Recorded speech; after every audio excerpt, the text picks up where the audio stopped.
नमस्कार दोस्तों, कैसे हैं आप सब। स्वागत करते हैं अपने चैनल पे।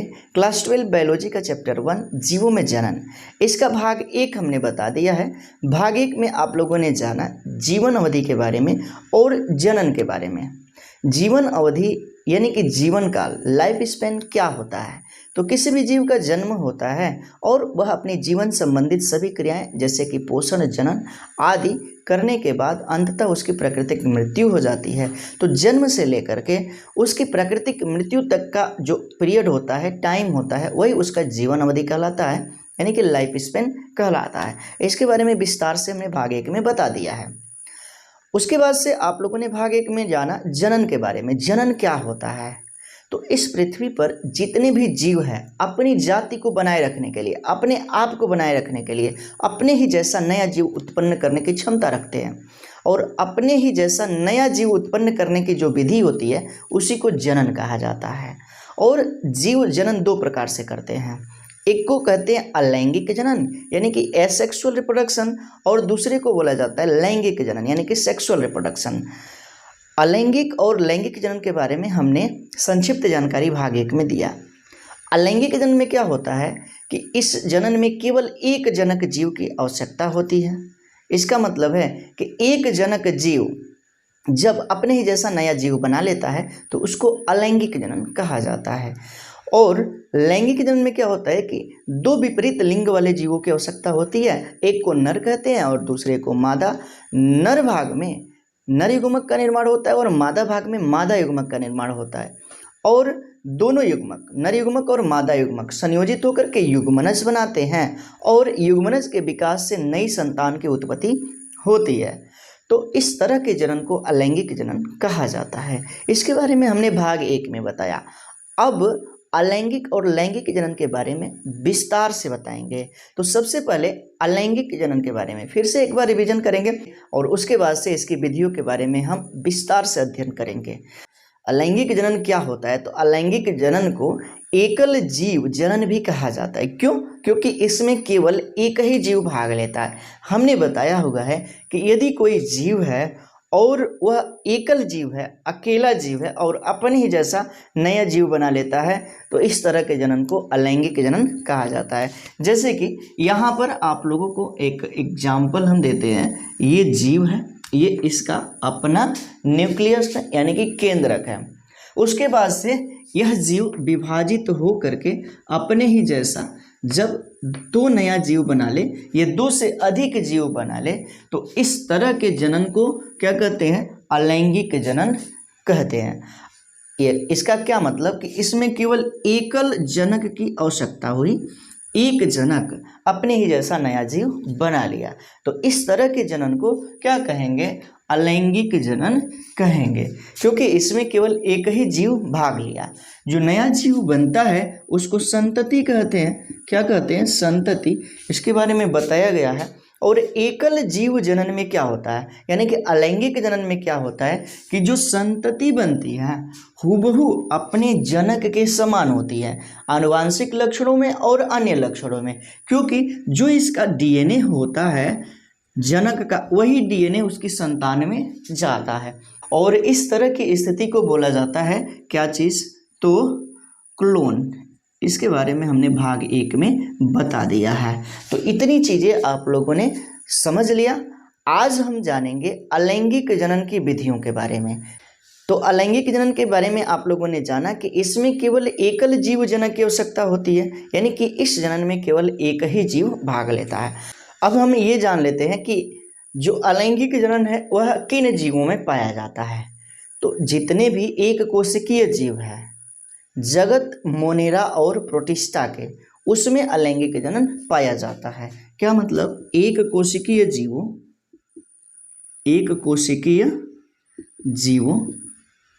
किसमें?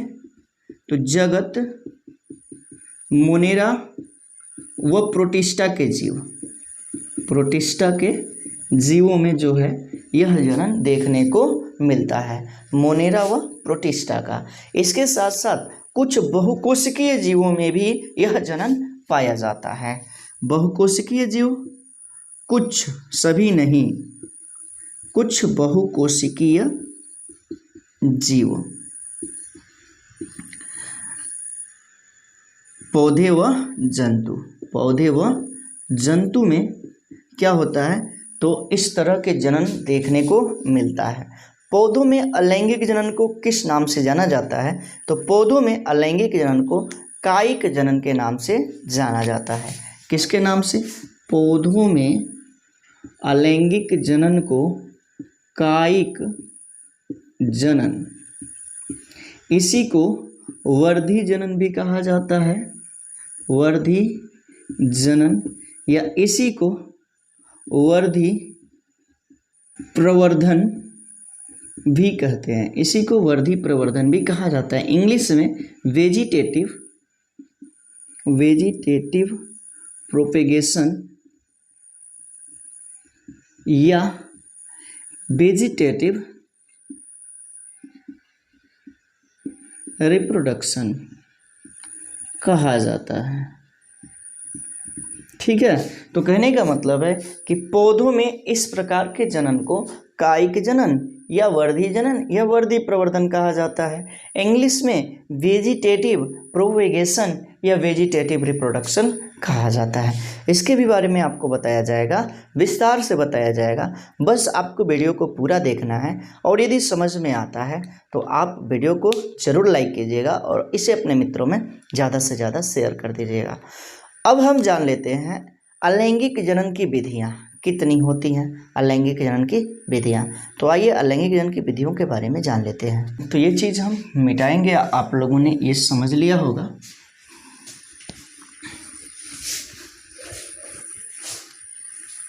चलिए देख लेते हैं अलैंगिक जनन की विधियाँ। अलैंगिक जनन की विधियाँ, अलैंगिक जनन की कितनी विधियाँ होती है? तो अलैंगिक जनन की बहुत सारी विधियाँ होती हैं, जिसमें कुछ मुख्य विधियों के बारे में आप लोगों को पढ़ना है। तो वही चीज़ हम यहाँ पे सबसे पहले दिखा देंगे कि कौन कौन सी चीज़ें, कौन कौन सी अलैंगिक जनन की विधियाँ आप लोगों को पढ़ना है, और उसके बाद से उसे हम एक एक करके पढ़ना प्रारंभ कर देंगे। तो अलैंगिक जनन की कुछ मुख्य विधियां निम्नलिखित है, निम्नलिखित। हाँ, पहला क्या है, तो जो पहला विधि आप लोगों को पढ़ना है वह विधि है विखंडन का। क्या चीज़? तो विखंडन, और इसको इंग्लिश में बोला जाता है फिजन। उसके बाद से जो दूसरी विधि पढ़नी है वो है बीजाणु जनन। बीजाणु जनन, इसको इंग्लिश में बोला जाता है स्पोरुलेशन। स्पोरुलेशन। उसके बाद से तीसरी विधि आएगी वो है मुकुलन। मुकुलन, इंग्लिश में इसे बोला जाता है बर्डिंग। उसके बाद से जो चौथी विधि होगी तो क्या है, कलिका निर्माण। कलिका निर्माण, इसको इंग्लिश में बोला जाता है जेम्यूल फॉर्मेशन। Gemmule formation. उसके बाद से जो पांचवी विधि पढ़नी है आप लोगों का वो है क्या चीज़, तो खंडी भवन। खंडी भवन, इंग्लिश में बोला जाता है फ्रैगमेंटेशन। और जो छठा विधि पढ़ना है वो क्या है, पुनरुद्ध भवन। पुनरुद्ध भवन, इंग्लिश में बोला जाता है रीजनरेशन। तो कुल मिलाकर के आपको 6 विधियां पढ़ना है अलैंगिक जनन का। इन 6 विधियों को याद कर लेना है। पहला क्या है, विखंडन, जिसको कि इंग्लिश में बोला जाता है फिजन। दूसरा है बीजाणु जनन, इसको इंग्लिश में बोला जाता है स्पोरुलेशन। तीसरा है मुकुलन, जिसको बोला जाता है इंग्लिश में बर्डिंग। चौथा है कलिका निर्माण यानी कि जेम्यूल फॉर्मेशन। उसके बाद से पांचवा है खंडी भवन फ्रेगमेंटेशन। और जो छठा विधि है वो क्या है, पुनरुद्भवन यानी कि रीजनरेशन। तो इतनी चीज़ें आप लोग जान गए कि कितनी विधियों को आपको यहाँ पे पढ़ना है। एनसीईआरटी में यही दिया हुआ है और इस विधियों के बारे में आपको विस्तार से अब हम बताएंगे। तो सबसे पहले आपको विखंडन के बारे में जानकारी दिया जाएगा। विखंडन क्या है यानी कि फिजन क्या है, तो ये चीज़ अब हम मिटाएंगे और इसको आप लोगों ने जान लिया होगा। इन सभी विधियों को याद कर लेना है कौन कौन सी विधियां हैं और उसके बाद से आगे पढ़ने में आप लोगों को आसानी रहेगा। तो सबसे पहले आपको पढ़ना है विखंडन के बारे में। तो इन सभी चीज़ों को हम यहाँ पे पहले मिटा देते हैं और उसके बाद से सबसे पहला अलैंगिक जनन की विधि पढ़ा जाएगा जिसका नाम है क्या चीज़, तो विखंडन। चलो देख लेते हैं विखंडन। इंग्लिश में इसको बोला जाता है फिजन। पहली विधि है ना, इंग्लिश में बोला जाता है फिजन। इसमें होता क्या है, तो इस प्रक्रिया में जनक जीव 2 या 2 से अधिक खंडों में बंट जाता है और प्रत्येक खंड वैसे ही नए जीव का निर्माण करता है। तो इस विधि को बोला जाता है क्या, विखंडन। इस तरह के अलैंगिक जनन को कहा जाता है विखंडन। आप लोगों ने जान लिया कि विखंडन है क्या। तो इस प्रक्रिया में होता क्या है कि जो जनक जीव है 2 या 2 से अधिक खंडों में बंट जाता है और प्रत्येक खंड नए जीव का निर्माण करता है। यही चीज़ हम यहाँ पे नोट भी कर लेते हैं। इस प्रक्रिया में जनक जीव 2 या 2 से अधिक खंडों में बंट जाता है और प्रत्येक खंड नए जीव का निर्माण करता है, नए जीव का निर्माण करता है। तो ये है विखंडन। तो विखंडन अलैंगिक जनन की एक विधि है जिसमें जीव 2 या 2 से अधिक खंडों में बंट जाता है। जैसे कि यह एक जनक जीव है और जो कि 2 खंडों में बंट गया, या कोई एक ये जनक जीव है और यह 2 से अधिक खंडों में बंट गया, 2 से अधिक खंडों में यह विभाजित हो गया। तो इस तरह की विधि को बोला जाता है, इस तरह के अलैंगिक जनन को कहा जाता है विखंडन यानी कि फिजन। ये आप लोगों ने समझ लिया विखंडन होता क्या है। अब जानना है कि विखंडन की कितनी विधियां हैं। तो विखंडन की कितनी विधियां हैं ये जानने से पहले आपको ये जानना होगा कि विखंडन किन जीवों में पाया जाता है। तो मेनली विखंडन संघ प्रोटोजोआ के जीवों में पाया जाता है और संघ प्रोटोजोआ के जीव पृथ्वी पर प्रथम जीव माने जाते हैं पूर्ण विकसित, जो कि यूकैरियोटिक जीव होते हैं, जैसे कि अमीबा, पैरामीशियम, यूग्लिना। ये जो जीव हैं इनमें इस तरह के जनन देखने को मिलता है, यानी कि विखंडन की विधि देखने को मिलती है। इसमें जो जनक जीव है 2 या 2 से अधिक भागों में विभाजित हो जाता है और वैसा ही नया जीव बना लेता है। तो अब हम जान लेते हैं विखंडन के प्रकार। तो जीवों में विखंडन 2 प्रकार से होता है। जीवों में विखंडन 2 प्रकार से होता है। एक को बोला जाता है द्विविखंडन। फर्स्ट है क्या चीज, तो द्विविखंडन। इसको इंग्लिश में बोला जाता है बाइनरी फिजन। और जो सेकंड आता है वो है बहुविखंडन, बहुविखंडन। और इसको इंग्लिश में बोला जाता है मल्टीपल फिजन। तो 2 प्रकार से जीवों में विखंडन देखने को मिलता है। एक है द्विविखंडन यानी कि बाइनरी फिजन, व दूसरा है क्या चीज़, तो मल्टीपल फिजन यानी कि बहुविखंडन। यहाँ पे द्विविखंडन में होता क्या है, तो जो जनक जीव है वह 2 खंडों में बंट जाता है और 2 नई संततियों का निर्माण करता है, 2 नए जीवों का निर्माण करता है। और बहुविखंडन में क्या होता है कि जनक जीव 2 से अधिक खंडों में बट जाता है और 2 से अधिक नए जीवों का निर्माण करता है। इतनी बातें आप जान लिए। अब हम इसी के बारे में विस्तार से जानेंगे। तो जो ये द्विविखंडन है, द्विविखंडन, इसमें क्या होता है? तो द्विविखंडन में जो जनक जीव है, जनक जीव 2 खंडों में विभाजित हो जाता है। कितने खंडों में? 2 खंडों में विभाजित हो जाता है।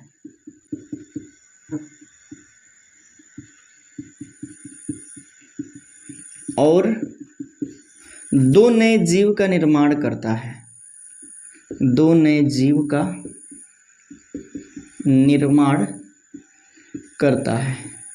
ये सारी चीज़ें आप लोगों को लिखते चलना है, नोट्स बनाते चलना है। यही है द्विविखंडन के बारे में जानकारी कि जनक जीव 2 खंडों में विभाजित हो जाता है और 2 नए जीवों का निर्माण करता है। तो इस तरह के विभाजन को बोला जाता है द्विविखंडन। इस तरह के जनन को बोला जाता है क्या चीज़? तो द्विविखंडन। तो ये रहा द्विविखंडन। द्विविखंडन का मतलब यही होगा कि जो जनक जीव है 2 खंडों में विभाजित हो जाता है और 2 नए जीव का निर्माण करता है, 2 संततियों का निर्माण करता है। तो इस तरह के जनन को बोला जाता है द्विविखंडन। इतनी चीज़ें आप लोगों ने जाना। अब हम जानेंगे द्विविखंडन के प्रकार। इसी को द्विविभाजन भी बोला जाता है, इंग्लिश में बाइनरी फिजन। और द्विविखंडन कितने प्रकार का होता है? तो द्विविखंडन 3 प्रकार का होता है। कितने प्रकार का? तो 3 प्रकार का। ए नंबर पे आता है सरल द्विविखंडन। इसको इंग्लिश में बोला जाता है सिंपल बाइनरी फिजन। उसके बाद से बी नंबर पे जो आएगा वो क्या है? तो अनुप्रस्थ द्विविखंडन। इसको इंग्लिश में बोलेंगे ट्रांसवर्स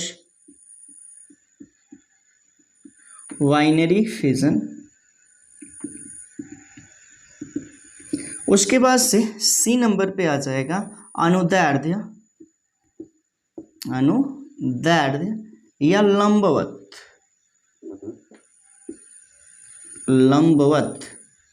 द्विविखंडन। और इसको इंग्लिश में बोला जाता है लॉन्गिट्यूडिनल बाइनरी फिजन। तो जो द्विविखंडन है वो 3 प्रकार से होता है, सरल द्विविखंडन, उसके बाद से अनुप्रस्थ द्विविखंडन और अनुदैर्ध्य या लंबवत द्विविखंडन। इतनी चीज़ें आप लोगों ने जान लिया। ये सभी का आप लोगों को लिखते चलना है, नोट्स बनाते चलना है, ताकि समझने में आसानी रहे और आगे आप लोग इसे न भूल पाएँ। जो भी आप लोग समझ पा रहे हैं तो ज़रूर आप कमेंट के माध्यम से बताएं कि समझ में आ रहा है। तो यहाँ पे हमने द्विविखंडन के बारे में जानकारी दिया कि इसमें जनक जीव 2 खंडों में विभक्त हो जाता है और दोनों खंड 2 नए संततियों का निर्माण करता है। तो इस तरह के जनन को बोला जाता है द्विविभाजन या द्विविखंडन। ये भी 3 प्रकार से होता है, जिसमें पहला आप लोगों को बताया गया सरल द्विविखंडन, उसके बाद से दूसरा अनुप्रस्थ द्विविखंडन और तीसरा अनुदैर्ध्य या लंबवत द्विविखंडन। तो अब हम इन तीनों को एक एक करके पढ़ेंगे। उसके बाद से आप लोगों को इसको लिख लेना है, नोट्स बनाते चलना है ताकि चीज़ें आसान हो जाए। और हम ये नहीं चाह रहे कि आप लोग पढ़ें और पढ़ने के बाद भूल जाएं, ऐसा हरगिज़ नहीं करना है। लिखते चलेंगे तो ज़रूर आप लोग याद कर पाएंगे। और बहुत ही इम्पोर्टेंट चीज़ें बताया जा रहा है। और जो भी स्टूडेंट क्लास 12 में एनसीईआरटी बायोलॉजी पढ़ रहे हैं और इसके साथ साथ यदि आप नीट की भी तैयारी कर रहे हैं तो उनके लिए ये वीडियो बहुत ही लाभदायक है। तो ज़रूर आप इस वीडियो को पूरा देखें और हम उम्मीद करेंगे कि आप लोग पूरा देखेंगे और आप लोगों को ज़्यादा लाभ मिलने वाला है। तो अब हम बात करेंगे किसके बारे में? सरल द्विविखंडन के बारे में। तो ये सारी चीज़ें हम यहाँ पे मिटाएंगे और आप लोगों को इसका स्क्रीनशॉट लेना है और अब हम द्विविखंडन में पहला जो आता है, पहला क्या चीज़, तो इसी का फर्स्ट, जिसको कि हम बताए द्विविखंडन के बारे में, द्विविखंडन, और इसको इंग्लिश में बोला जाता है बाइनरी फिजन, बाइनरी फिजन। और द्विविखंडन के बारे में आप लोगों को लिखना है, हम नोट्स बोल भी देते हैं तो लिख लीजिए। जनन की यह विधि प्रोटोजोआ संघ के जीवों में मुख्य रूप से पाई जाती है। इस संघ के जीव एक कोशिकीय होते हैं।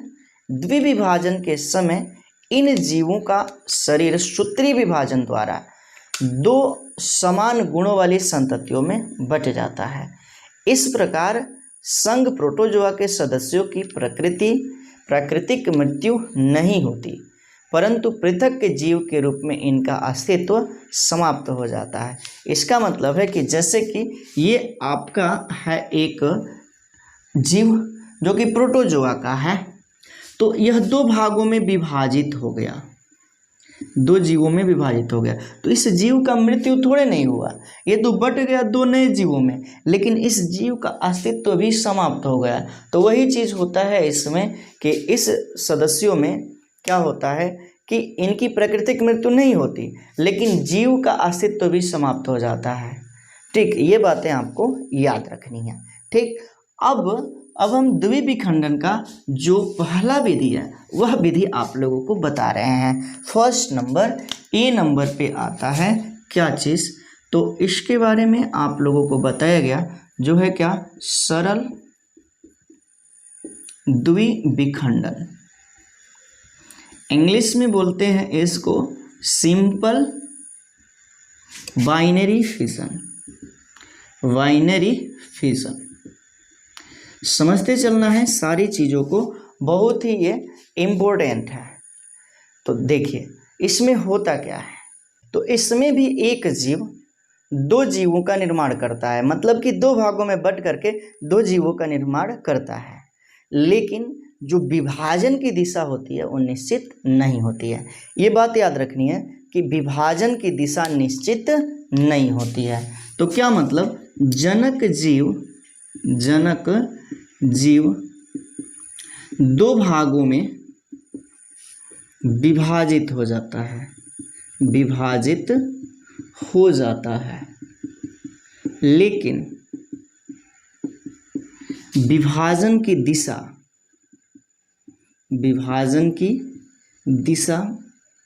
निश्चित नहीं होती, निश्चित नहीं होती। ये बात याद रखनी है कि विभाजन की दिशा निश्चित नहीं होती है। अब बात किया जाए इसका एग्जाम्पल का, उदाहरण का, तो उदाहरण है अमीबा। क्या चीज़, तो उदाहरण होगा इसका अमीबा। तो अमीबा में सरल द्विविखंडन होता है, इसमें विभाजन की दिशा निश्चित नहीं होती है। ये बात आपको याद रखनी है। और यह विभाजन अनुकूल परिस्थिति में होता है। कौन सी परिस्थिति में, तो अनुकूल परिस्थिति में। अनुकूल परिस्थिति का क्या मतलब कि जीव के लिए जो बाह्य वातावरण है उसके लिए अनुकूल है, प्रतिकूल न हो, यानी कि ताप या अन्य परिस्थितियां इसके अनुरूप हो, न कि इसके जीवन के विपरीत हो। तो इस तरह की स्थिति को अनुकूल परिस्थिति बोला जाता है। और अमीबा में जो विखंडन होता है, द्विविखंडन, वह क्या होता है, तो अनुकूल परिस्थिति में होता है। और सरल द्विविखंडन होता है, इसमें विभाजन की दिशा निर्धारित नहीं होती है। इसी चीज़ को हम फिगर के माध्यम से जानेंगे। देख लेते हैं, ये आपका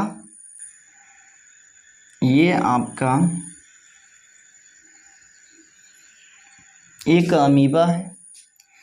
अमीबा का अपना यह केंद्रक है। क्या है, केंद्रक, यानी कि न्यूक्लियस। उसके बाद से ये वाली जो चीज़ दिख रही है, ये वाली चीज़, ये क्या है, तो संकुचनशील रिक्तिका है, संकुचनशील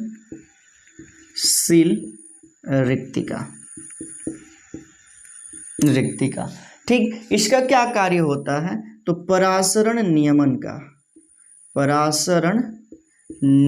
का परासरण नियमन का कार्य होता है। इसको इंग्लिश में बोला जाता है कंट्रैक्टाइल वैक्यूल,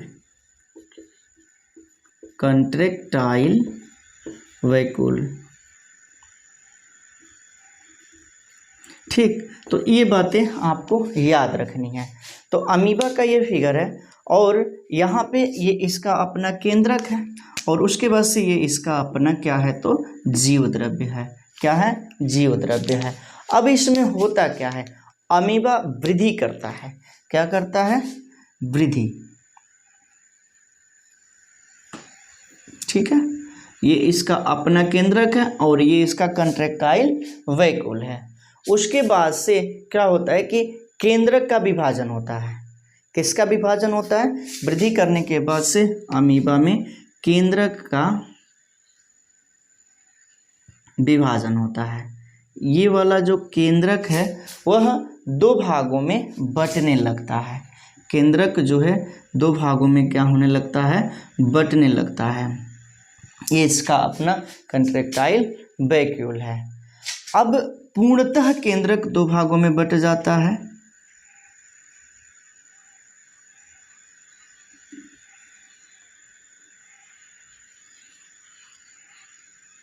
यहाँ पे क्या है, तो पूर्णतः केंद्रक दो भागों में बंट जाता है और कंट्रैक्टाइल वैक्यूल भी दो भागों में विभाजित हो जाता है।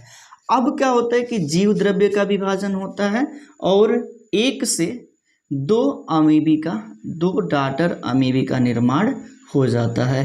ये केंद्रक हुआ और ये उसका कंट्रैक्टाइल वैक्यूल हुआ, यानी कि संकुचनशील रिक्तिका हुआ। तो ये इसका क्या है, जनक है। क्या चीज़, तो जनक है। और ये इसकी क्या है, संततियां हैं, यानी कि इसको बोला जाएगा डाटर अमीबी।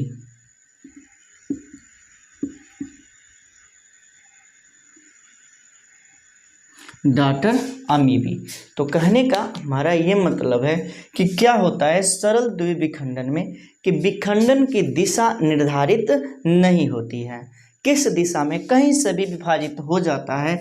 यह जहाँ भी केंद्रक रहे, यहाँ पे केंद्रक रहे तो किसी भी दिशा में, नहीं लंबवत होता है नहीं अनुप्रस्थ दिशा में होता है, किसी भी दिशा में इसमें विभाजन होता है। और ये बात याद रखनी है कि अमीबा में सरल द्विविखंडन होता है, इसकी दिशा निर्धारित नहीं है, इसीलिए इसको इरेगुलर बाइनरी फिजन भी बोला जाता है। क्या चीज़, तो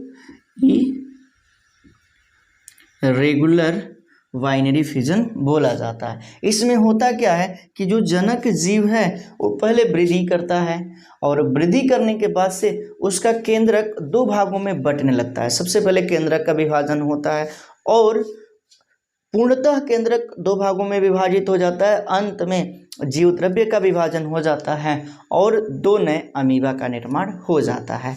तो इस तरह के जनन को बोला जाता है सरल द्विविखंडन, यानी कि सिंपल बाइनरी फिजन। आप लोगों ने ये चीज़ें समझ लिया होगा और आपको हेडिंग बनाना है सरल द्विविखंडन।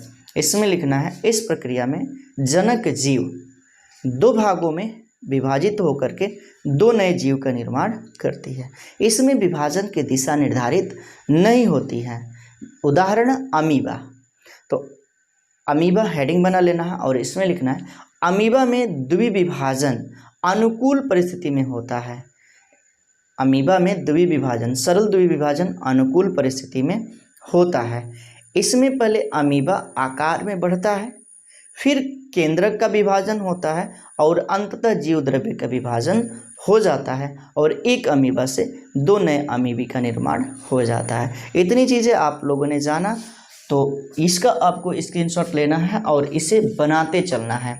फिगर आप लोग देख करके बनाएंगे और समझ करके बनाएंगे तो बहुत ही अच्छा रहेगा। तो फिगर बोर्ड पे बनाया जा रहा है, आप फिगर बनाने का प्रयास करें।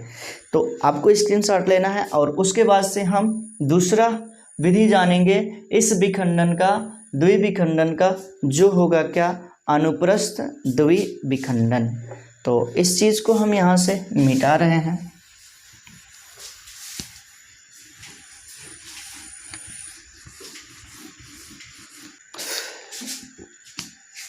दूसरी विधि जो आएगी बी नंबर पे क्या है, तो अनुप्रस्थ अनुप्रस्थ द्विविखंडन, द्विविखंडन, इसको इंग्लिश में बोलते हैं ट्रांसवर्स बाइनरी फिजन। पहला हमने बता दिया, पहला सरल द्विविखंडन था, उसमें दिशा निर्धारित नहीं थी। लेकिन जो अनुप्रस्थ द्विविखंडन है, इस प्रकार के विखंडन में दिशा निर्धारित होती है। इस प्रकार के विखंडन में दिशा निर्धारित होती है, निश्चित होती है। इसमें होता क्या है, तो जो जनक जीव है बीज से विभाजित होता है। जब जनक जीव बीज से विभाजित होकर के दो नए जीवों का निर्माण करता है, तो इस तरह के विभाजन को बोला जाता है अनुप्रस्थ द्विविभाजन या अनुप्रस्थ द्विविखंडन, यानी कि ट्रांसवर्स बाइनरी फिजन। तो इसमें आपको ये जानना है कि जनक जीव किस दिशा में विभाजित होता है, तो बीज से विभाजित होता है। ठीक है, अनुप्रस्थ दिशा में। क्या चीज़, तो जनक जीव अनुप्रस्थ दिशा में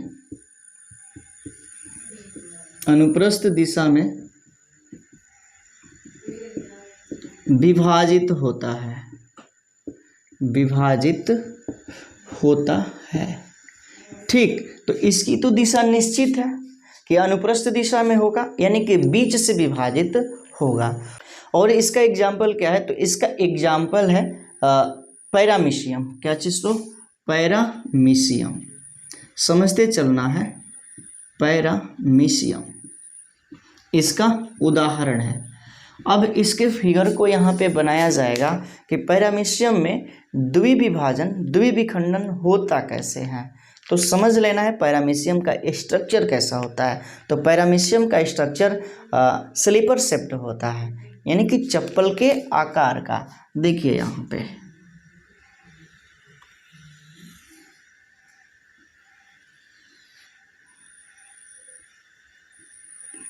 ठीक, तो इस तरह की आकृति होती है पैरामीशियम की। इसके शरीर पर इस तरह से हेयर लाइक स्ट्रक्चर बहुत देखने को मिलते हैं, और इस तरह के स्ट्रक्चर को बोला जाता है सीलिया। ये क्या है, तो सीलिया है, ये है सीलिया। उसके बाद से इसमें दो केंद्रक होता है, एक बड़ा और एक छोटा। दो केंद्रक होता है, बड़े वाले को माइक्रोन्यूक्लियस बोला जाता है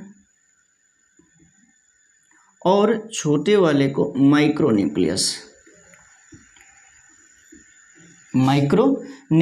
कहते हैं। हिंदी में इसे बोला जाता है बृहद केंद्रक, और इसको बोला जाएगा लघु केंद्रक। ठीक, इसमें अपना संकुचनशील रिक्तिका होता है। ये थोड़ा सा यहाँ पे इस तरह से संकुचनशील रिक्तिका इसमें देखने को मिलती हैं। ये बातें आपको याद रखनी है, संकुचनशील रिक्तिका है। तो ये है किसका फिगर, तो ये है आपका पैरामीशियम का फिगर। और पैरामीशियम में किस तरह से विभाजन होता है, तो ट्रांसवर्स विभाजन होता है। अब इसमें होता क्या है, तो सबसे पहले इसमें भी केंद्रक का विभाजन होता है। ये बात आपको याद रखनी है। तो क्या होता है कि ये जो केंद्रक होते हैं विभाजित होने लगते हैं। फिर उसी फिगर को हम यहाँ पे दिखाएंगे। ये जो चीज़ यहाँ पे बनाया जा रहा है, ये इसका ओरल कैविटी है, ये सीलिया है, और उसके बाद से ये बड़ा केंद्रक है, और बड़ा केंद्रक विभाजित होने लगता है, और उसके बाद से ये छोटा केंद्रक है, छोटा केंद्रक विभाजित होने लगता है। उसके बाद से ऊपर वाले जो दो भागों में विभाजित हुआ है वो ऊपर की ओर जाने लगते हैं। ये इसका कंट्रैक्टाइल वैक्यूल है। ये बातें याद आपको रखनी है, ठीक। और जो ऊपर के केंद्रक है ऊपर की ओर जाने लगते हैं, और नीचे वाले जो केंद्रक है वह नीचे की ओर जाने लगते हैं। अगले फिगर में इससे हम दिखाते हैं।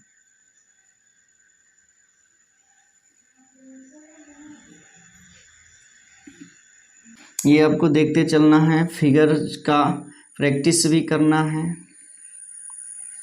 और फिगर बनाते रहना है। ये सीलिया है। उसके बाद से जो ये ओरल कैविटी है ये वाला, ये भी दो भागों में बट जाता है और जो ऊपर वाले केंद्रक हैं बड़ा और छोटा दो केंद्रक में विभाजित हो जाता है।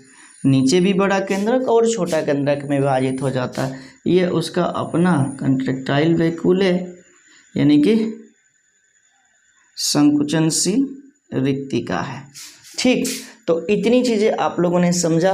अंत में होता क्या है, तो अंत में इसके जीव द्रव्य का विभाजन हो जाता है और दो डॉटर पैरामीशियम का निर्माण होता है। ये इसका बड़ा केंद्रक, ये छोटा केंद्रक, ये रिक्तिका है संकुचनशील, और एक यहाँ पे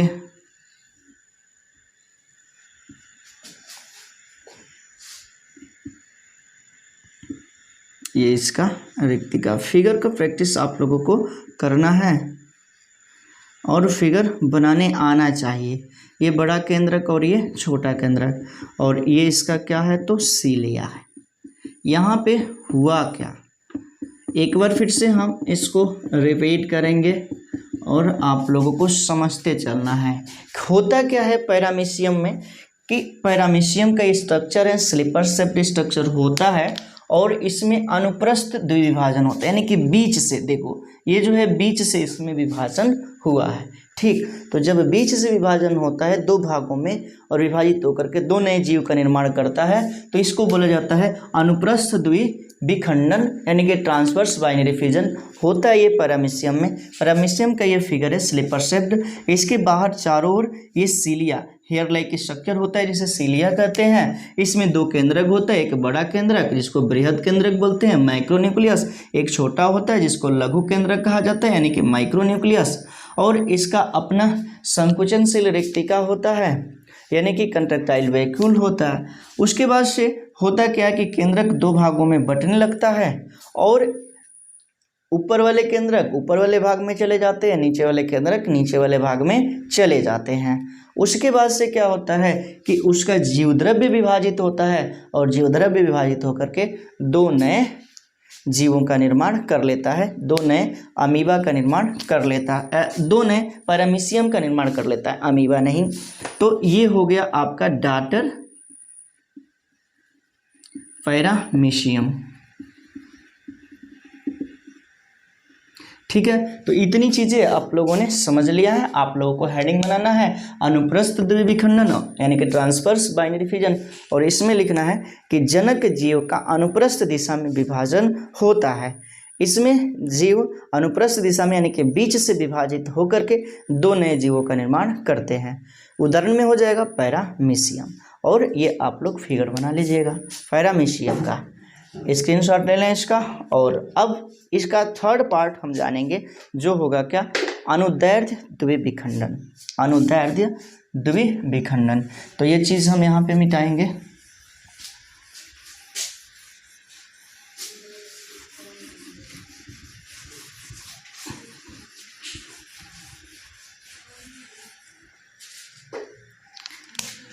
सी नंबर पे हो जाएगा अनुदैर्ध्य द्विविखंडन। इसी को लंबवत भी बोला जाता है, लंबवत इंग्लिश में कहते हैं longitudinal binary fission, binary fission. हाँ, अनुदैर्ध्य द्विविखंडन यानी कि लंबवत, और इसको इंग्लिश में बोलते हैं longitudinal binary fission, longitudinal binary fission. तो इसके बारे में आप समझ लें क्या है ये अनुदैर्ध्य यानी कि लंबवत। तो जब विभाजन लंबवत दिशा में हो यानी कि सीधी दिशा में जब विभाजन होता है तो इस तरह के द्विविखंडन को बोला जाता है अनुदैर्ध्य द्विविखंडन।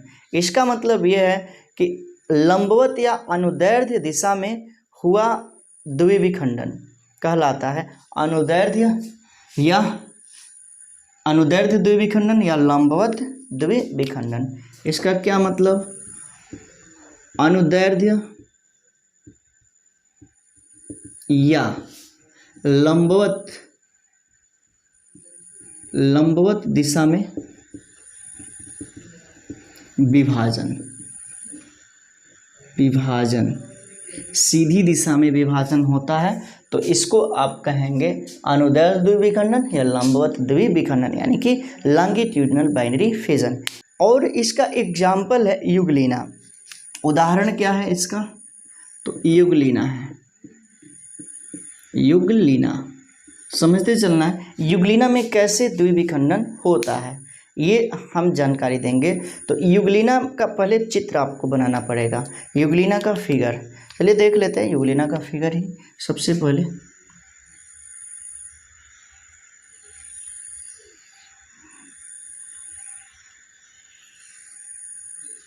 ये है युगलीना, ये इसका रिजर्वायर, इसके पास आई स्पॉट होता है और इसमें होता है फ्लैजिला। युगलीना में दो फ्लैजिला संभवतः देखने को मिलते हैं, एक बड़ा और एक छोटा। ठीक है, इसमें अपना होता है केंद्रक। ये क्या है, तो केंद्रक है। ये फ्लैजिला हिंदी में कशाभिका बोला जाता है, कशाभिका।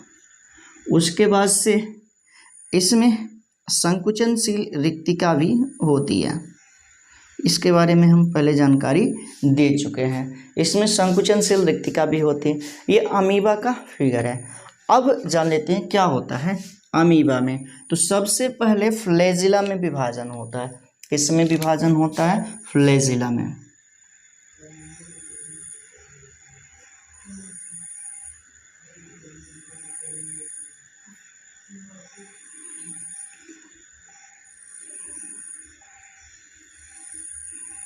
ठीक है, फ्लैजिला जो है दो भागों में विभाजित हो जाता है। फ्लैजिला दो भागों में विभाजित हो जाता है। ये है उसका केंद्रक और ये उसका संकुचनशील रिक्तिका। ठीक, तो फ्लैजिला दो भागों में विभाजित हो जाता है। उसके बाद से केंद्रक का विभाजन होता है। किसका, तो केंद्रक का।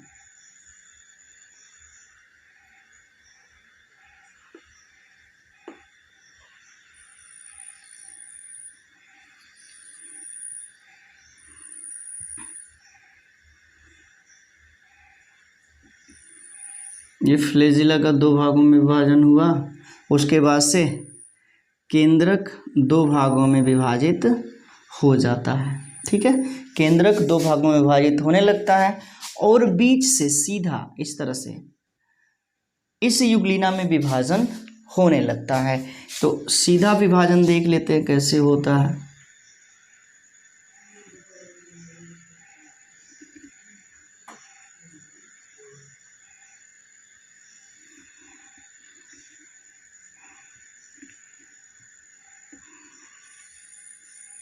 ये इसका क्या है, तो इसका अपना फ्लैजिला है और उसके बाद से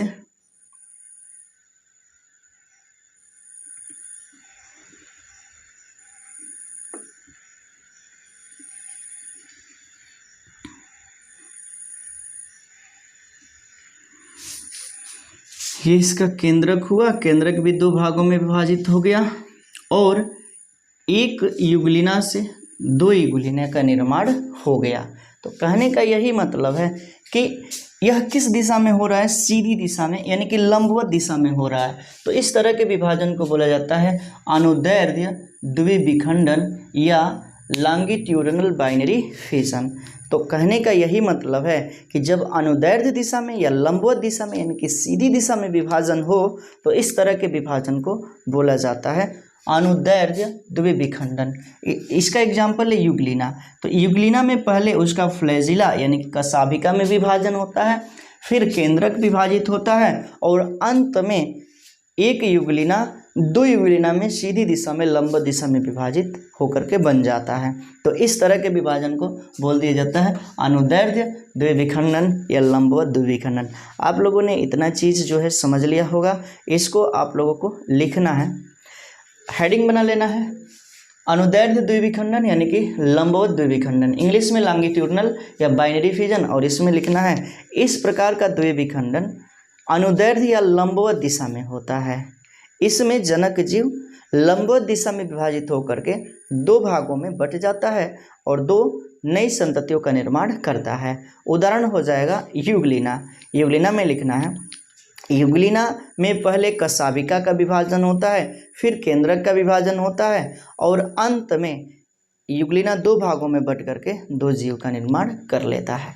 तो यहाँ पे हमने समाप्त कर लिया क्या चीज़, तो द्विविखंडन वाला हिस्सा। जो विखंडन चल रहा है बाइनरी फिजन, इसमें एक चीज़ और याद रखना है कि जो विखंडन होता है वह केवल एक कोशिकीय जीवों में होता है, बहुकोशिकीय जीवों में नहीं होता है। बहुकोशिकीय जीवों में दूसरे नाम से जाना जाता है और वो भी हम बताएंगे कि बहुकोशिकीय जीवों में इसे किस नाम से जाना जा रहा है।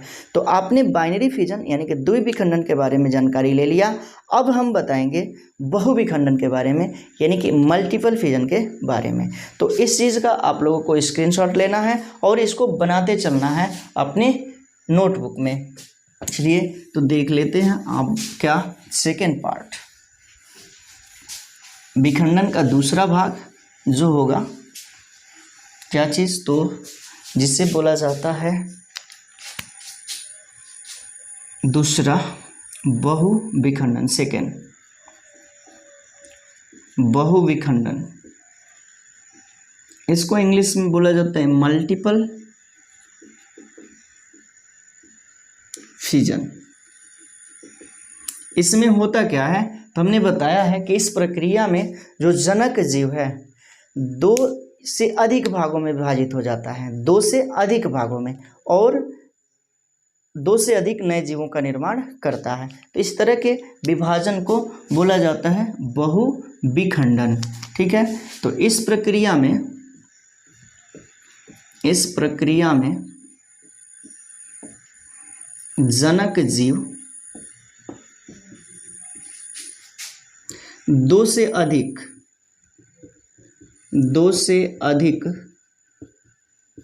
खंडों में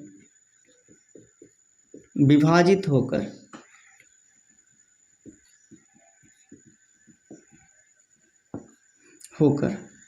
दो से अधिक नए जीवों का निर्माण करता है।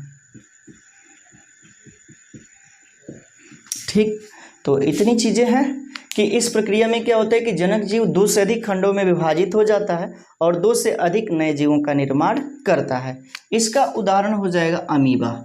इसका भी उदाहरण हो जाएगा क्या चीज़, तो अमीबा। समझ लेना है अमीबा के बारे में। लेकिन यहाँ पे अमीबा में क्या होता है, प्रतिकूल परिस्थिति में विभाजन होता है। और दूसरा एग्जाम्पल हो जाता है प्लाज्मोडियम। क्या चीज़, तो प्लाज्मोडियम। ठीक है, दूसरा एग्जाम्पल हो जाता है प्लाज्मोडियम। ठीक है, प्लाज्मोडियम होता क्या है, तो इसी से मलेरिया रोग उत्पन्न होता है। लेकिन इसका विकास दो जीवों में होता है, एक मानव में और दूसरा मच्छर में, जिसका नाम है मादा एनाफिलिस मच्छर। तो इन दोनों जीवों में किस तरह से बहुविखंडन होता है इसके बारे में हम बात करेंगे। तो बहुविखंडन में सबसे पहले हम अमीबा के बारे में देख लेते हैं। ठीक है ना, अमीबा में बहुविखंडन। ठीक है, तो इसमें होता क्या है, ये आपका है अमीबा। ये क्या है, अमीबा है। अमीबा का अपना होता है केंद्रक। ठीक है, प्रतिकूल परिस्थिति में, अनुकूल परिस्थिति में नहीं, प्रतिकूल परिस्थिति में क्या होता है कि इसमें 3 लेयर्ड सिस्ट वॉल का निर्माण होता है, यानी कि पुटी भित्ति का निर्माण होता है। प्रतिकूल परिस्थिति में इसमें 3 लेयर, एक ये हुआ, एक ये हुआ और एक ये हुआ। 3 लेयर पुटी भित्ति का निर्माण होता है, यानी कि 3 लेयर्ड सिस्ट वाल का निर्माण होता है। ये क्या है? 3 लेयर सिस्ट वाल, इसको हिंदी में बोला जाता है पुटी भित्ति, पुटी भित्ति। ठीक, तो इसका निर्माण होता है अमीबा के अंदर, और ये अमीबा है और इसका अपना जीव द्रव्य है, ये इसका अपना केंद्रक है। क्या है? तो केंद्रक है। अब बात किया जाए कि किस परिस्थिति में होगा, तो प्रतिकूल परिस्थिति में। ये बात रखना है, याद रखना है। अनुकूल परिस्थिति में क्या होता है, तो द्विविभाजन होता है, सरल द्विविभाजन। लेकिन प्रतिकूल परिस्थिति में बहुविखंडन होता है, बहुविभाजन होता है, यानी कि एक अमीबा बहुत सारी संततियों का निर्माण करता है, 2 से अधिक संततियों का निर्माण करता है। तो सबसे पहली बात क्या होता है कि प्रतिकूल परिस्थिति क्या है, तो जो बाह्य वातावरण है अमीबा के जीवन के अनुरूप न हो, यानी कि ऐसा वातावरण जो जिसमें कि अमीबा की मृत्यु हो जाए। इस समय में क्या होता है, अमीबा मर जाए, तो इस स्थिति में क्या होता है कि अमीबा पुटी भित्ति का निर्माण करता है, यानी कि 3 लेयर्ड पुटी भित्ति का निर्माण करता है। उसके बाद से होता क्या है, ये अमीबा है और इसके बाहर ये वाला जो दिख रहा है 3, ये क्या है, तो पुटी भित्ति है, पुटी भित्ति है। और अंदर जो केंद्रक है बहुत सारे केंद्रकों में विभाजित हो जाता है, बहुत सारे केंद्रक में यह जो है विभाजित हो जाता है, यानी कि डॉटर न्यूक्लियस का निर्माण हो जाता है, डॉटर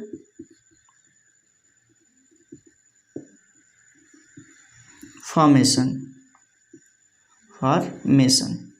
ठीक है। उसके बाद से क्या होता है कि ये केंद्रक परिवर्तित हो जाते हैं अमीबाभ में, यानी कि स्यूडोपोडियोस्पोर का निर्माण हो जाता है। इसी क्रिया को बोला जाता है पुटी भवन, यानी कि इंसिस्टमेंट। इसी क्रिया को बोला जाता है पुटी भवन, यानी कि इंसिस्टमेंट।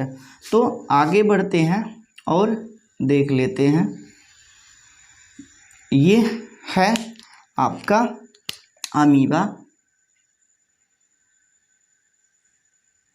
ये जो बाहर की ये 3 लेयर सिस्ट वाल है, धीरे धीरे ये टूटने लगती हैं, टूटने लगती हैं, ठीक। और अंदर जो है बन जाता है क्या चीज़, तो बहुत सारे इस तरह की संरचना, जिसको कि बोला जाता है अमीबाभ, अमीबाभ। इंग्लिश में बोला जाता है स्यूडोपोडियोस्पोर फॉर्मेशन, ठीक है। तो पोडियोस्पोर फॉर्मेशन। उसके बाद से इसी क्रिया को बोला जाता है इंसिस्टमेंट, यानी कि पुटी भवन, इंसिस्टमेंट। इसको हिंदी में बोला जाता है पुटी भवन। पुटी भवन का निर्माण होता है, इसी को बोला जाता है पुटी भवन। और अमीबाभ बनने के बाद ये जो लेयर है 3 लेयर, ये टूटने लगती हैं और ये निकल आते हैं बाहर और बहुत अधिक अमीबा का निर्माण कर लेते हैं, बहुत अधिक अमीबा का निर्माण कर लेते हैं। तो यहाँ पे क्या हुआ कि एक अमीबा से बहुत अधिक अमीबा का निर्माण हुआ, तो इस तरह के विखंडन को बोला जाएगा बहुविखंडन। इतनी चीज़ें आप लोगों ने समझ लिया। अब आपको हेडिंग बनाना है बहुविखंडन, और इसमें लिखना है इस प्रक्रिया में जनक जीव 2 से अधिक भागों में विभाजित होता है और अनेक संततियाँ उत्पन्न करता है। उदाहरण में हो जाएगा अमीबा प्लाज्मोडियम। उसके बाद से अमीबा में बहुविखंडन हेडिंग बना लेना है और इसमें लिखना है प्रतिकूल परिस्थिति में अमीबा में पुटी भित्ति का निर्माण होता है। फिर अमीबा में केंद्रक बहुत अधिक केंद्रकों में विभाजित हो जाता है और बाद में उसमें अमीबाभ बनने लगता है, जिसे इंग्लिश में स्यूडोपोडियोस्पोर बोला जाता है।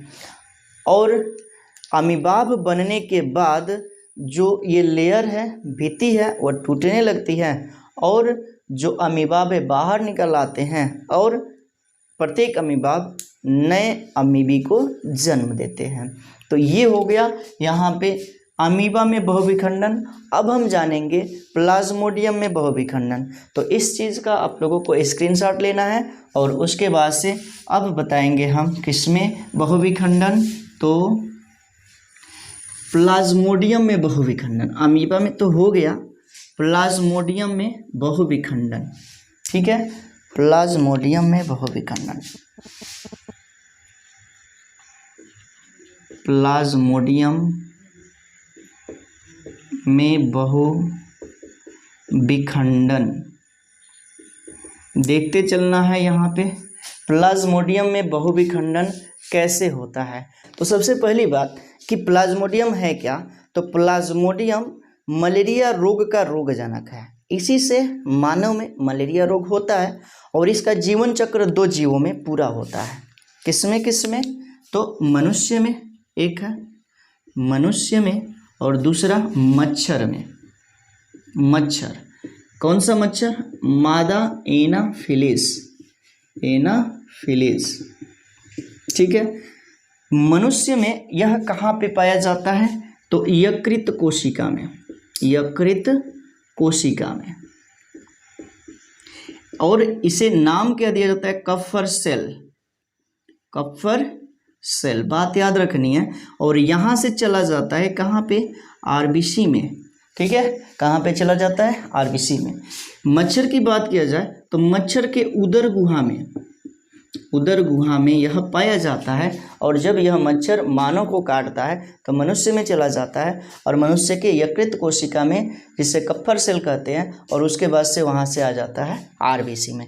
इतनी बातें याद रखनी है। अब इसमें बहुविखंडन होता कैसे है ये जानना है हमें कि प्लाज्मोडियम में बहुविखंडन होता क्या है। तो सबसे पहले हम जानेंगे मनुष्य की जो सेल है आरबीसी या यकृत कोशिका, उसमें बहुविखंडन यह कैसे करता है। तो मनुष्य में एक फेज आता है इसका, जिसको बोला जाता है साइजोन्ट फेज, इंग्लिश में बोला जाता है दिरड़क अवस्था।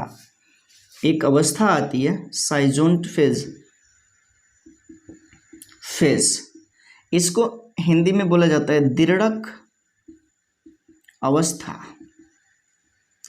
क्या चीज़, तो दिरड़क अवस्था। इसमें क्या होता है कि साइजोगोनी की क्रिया होती है, यानी कि विखंडी जनन होता है, साइजोगोनी, जिसको बोला जाता है विखंडी जनन। और इस प्रक्रिया में क्या होता है कि मीरोजोइट्स का निर्माण होता है। किसका, तो मीरोजोइट्स,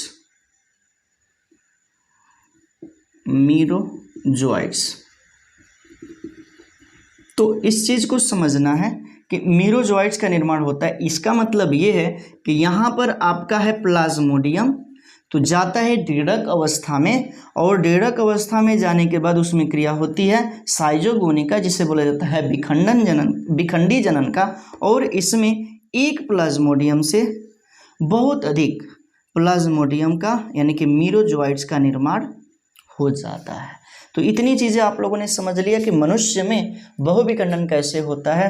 तो मनुष्य में जो प्लाज्मोडियम है यकृत कोशिका में पाया जाता है और वहाँ से आता है आरबीसी में। वहाँ पे एक फेज आती है इसकी, जिसको बोला जाता है दिरड़क अवस्था, जिसमें एक क्रिया आती है जिसे बोला जाता है साइजोगोनी, जिसे कि विखंडी जनन कहते हैं। और इस क्रिया के द्वारा बहुत अधिक मीरोजोइट्स का निर्माण करता है, एक से बहुत अधिक मीरोजोइट्स बनते हैं, यानी कि प्लाज्मोडियम का निर्माण होता है। इतनी चीज़ें आप लोगों ने समझा।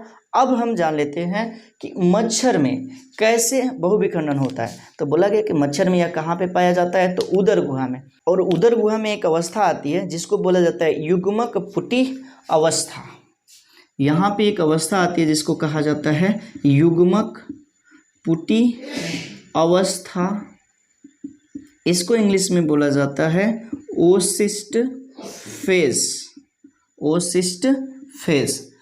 इसमें एक क्रिया होती है, उस क्रिया को नाम दिया जाता है स्पोरोगेनी, यानी कि बीजाणु भवन, स्पोरोगोनी। एक क्रिया आती है जिसको बोला जाता है स्पोरोगोनी, और हिंदी में बोलते हैं बीजाणु भवन। और इसके बाद क्या होता है कि इस क्रिया के द्वारा बहुत अधिक स्पोरोजोइट्स का निर्माण होता है। किसका? तो स्पोरोजोइट्स।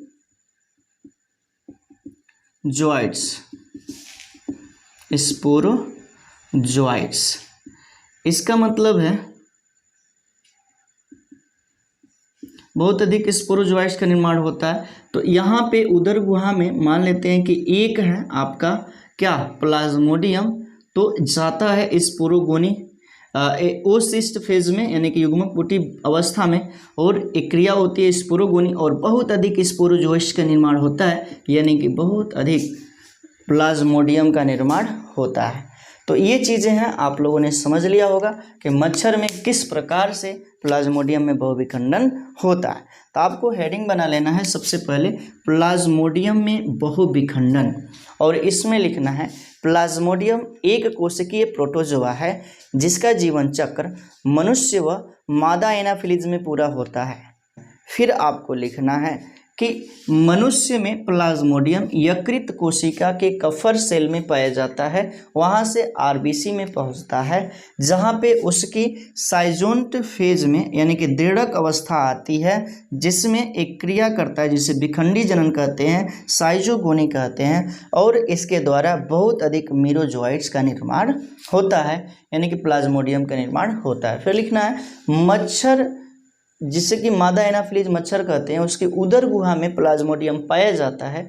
वहाँ पे एक अवस्था आती है जिसे युग्मक पुटी अवस्था यानी कि ओसिस्ट फेज कहते हैं, जहाँ पे एक क्रिया होती है जिससे स्पोरोगोनी यानी कि बीजाणु भवन कहते हैं, जिसके द्वारा बहुत अधिक स्पोरोजोइट्स का निर्माण होता है। ये हो गया आपका क्या चीज़? पूरा कंप्लीट विखंडन। तो विखंडन में आप लोगों ने जाना क्या? तो विखंडन में ये जाना कि जब जनक जीव दो या दो से अधिक संततियों में विभाजित हो जाती हैं, तो इस तरह की क्रिया को बोला जाता है विखंडन। और इसकी दो प्रक्रिया है, एक को बोला गया द्विविखंडन और दूसरे को बहुविखंडन।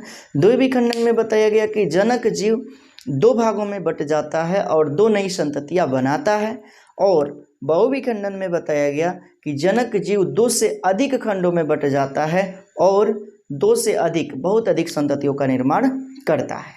इसके साथ साथ द्विविखंडन में आप लोगों का तीन भाग बताया गया, तीन प्रकार बताया गया। पहला सरल द्विविखंडन, दूसरा अनुप्रस्थ द्विविखंडन और तीसरा अनुदैर्ध्य द्विविखंडन। तो इतनी चीज़ें आप लोगों ने इस वीडियो में कवर किया। अब हम आगे के वीडियो में यहाँ से आगे के टॉपिक को क्लियर करेंगे। तो उम्मीद है कि आप लोगों ने ये सारी चीज़ें समझ लिया होगा। यदि आप समझते हैं तो ज़रूर कमेंट के माध्यम से बताएं। यदि आप चैनल पर नए हैं तो चैनल को सब्सक्राइब जरूर कीजिएगा। तो मिलते हैं अगले वीडियो में, तब तक के लिए थैंक यू फॉर वॉचिंग। जुड़े रहें नारायण सर क्लासेस के साथ।